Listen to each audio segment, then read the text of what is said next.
महात्मा फुले जनआरोग्य योजना आणि पंतप्रधान जनआरोग्य योजना या दोनही योजनांचे एकत्रीकरण करून आयुष्मान भारत मिशन ही योजना शासन सुरू करणार आहे. येत्या 2 महिन्यात या योजनांची पूर्तता करून सुरू करण्यात येईल. योजनेतील त्रुटी दूर करून सर्वंकष आयुष्मान भारत योजना करण्यावर भर आहे, असे प्रतिपादन आयुष्मान भारत मिशन महाराष्ट्र समितीचे प्रमुख डॉक्टर ओमप्रकाश शेटे यांनी केले. आयुष्मान भारत व आरोग्यविषयक योजनांच्या आढावा बैठक त्यांनी घेतली. यानंतर त्यांनी पत्रकारांशी संवाद साधला. यावेळी जिल्हा परिषद मुख्य कार्यकारी अधिकारी तृप्ती दोडमिसे, आयुक्त सुनील पवार, जिल्हा आरोग्य अधिकारी डॉक्टर मिलिंद पोरे यांच्यासह आरोग्य विभागाचे अधिकारी उपस्थित होते. राष्ट्रीय बाल स्वास्थ्य कार्यक्रमात सांगली जिल्ह्याने केलेल्या कामगिरीबद्दल समाधान व्यक्त करून ओमप्रकाश शेटे म्हणाले, सर्वसामान्य नागरिकांच्या आरोग्याची काळजी घेणे हे आरोग्य यंत्रणांचे कर्तव्य आहे. रुग्णांचे जीवित त्यांच्या हातात असते. त्यामुळे ग्रामीण व शहरी भागात आयुष्मान भारत योजनेचे काम राष्ट्रकार्य म्हणून करावे, असे आवाहन त्यांनी केले. महात्मा फुले जनआरोग्य योजना आणि प्रधानमंत्री जनआरोग्य योजना अर्थात आयुष्मान योजना यांचे एकत्रीकरण करत सामान्य लोकांना जास्तीत जास्त आरोग्यविषयक लाभ देण्यासाठी सर्वंकष करण्यासाठी आयुष्मान भारत मिशन महाराष्ट्र समिती स्थापन करण्यात आल्याचे त्यांनी सांगितले.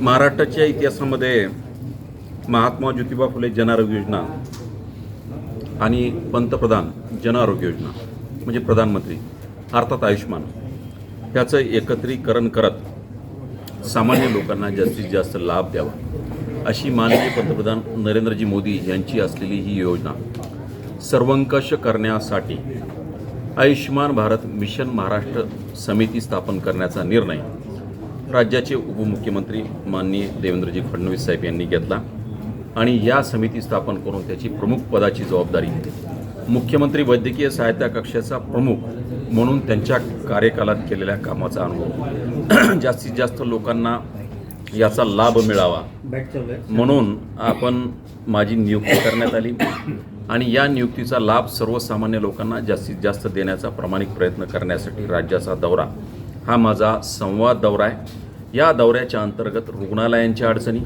रुग्णांच्या अडचणी, आमच्या जिल्ह्याच्या अडचणी, प्रत्येक ठिकाणी भौगोलिक परिस्थिती बदलत गेल्याच्या नंतर वेगवेगळ्या अडचणी निदर्शनास आल्या.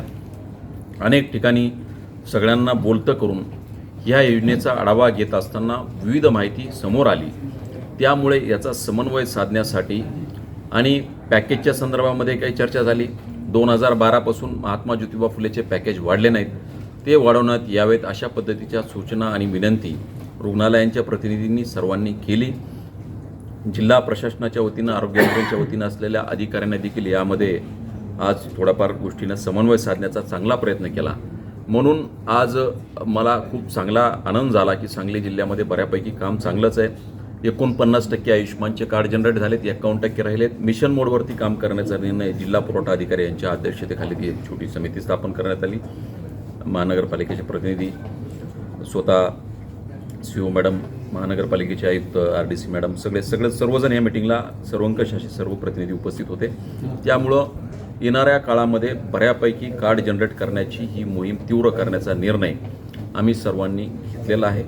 येणाऱ्या काळामध्ये 100% कार्ड जनरेट होतील आणि 2 महिन्यामध्ये 28 जुलै 2023च्या शासन निर्णयानुसार झालेले आयुष्मान प्रत्यक्षात लोकांना अनुभवायला मिळेल.